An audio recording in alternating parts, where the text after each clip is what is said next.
क्या तब हमसे गलती हो गई कि हमने भारत का नाम बदलकर इंडिया रख दिया? बहुत बड़ी गलती। क्योंकि आपको ये बात समझनी होगी, जब भी कोई किसी देश पर कब्जा करता है, कोई भी आक्रमणकारी हो, जब वो किसी देश पर कब्जा जमाते हैं, सबसे पहली चीज वो क्या करते हैं, वो आपका नाम बदल देते हैं। ये हावी होने की टेक्नोलॉजी है, ये दास बनाने की तकनीक है। आप इस पर गौर कीजिएगा। अगर आप अफ्रीकी अमेरिकी इतिहास पर गौर करें, जब अफ्रीकी लोगों को लाया जाता था तो बंदरगाह पर ही पहला काम यह होता था कि उनका नाम बदल दिया जाता था।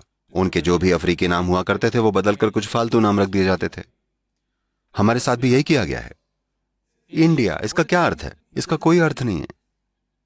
तो अगर मैं आपको एक अर्थहीन नाम दे दूं तो आप मेरे सामने एक अर्थहीन बेवकूफ व्यक्ति बन जाएंगे, क्योंकि मेरे पास एक अर्थपूर्ण नाम है, मेरी एक परंपरा है, मेरी एक सभ्यता है। आपके पास कुछ नहीं है। तो इस तरह से हम इंडिया बन गए हैं।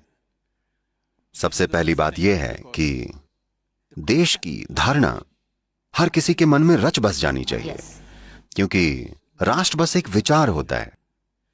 जब यह विचार आपके मन में प्रज्वलित होकर दिल में बस जाता है और आपका यह भाव सर चढ़कर बोलता है, तब जाकर सच में आपका एक देश बनता है। नहीं तो देश बस एक कागज पर होता है। यह हमारी आज की दुर्भाग्यपूर्ण सच्चाई है। तो कम से कम जब वो 1947 में गए तो पहली चीज हमें यह करनी चाहिए थी कि नाम बदल दिया जाता, और इस तरह से बदला जाता कि किसी ना किसी तरह से यह हर किसी के मन में गूंजता।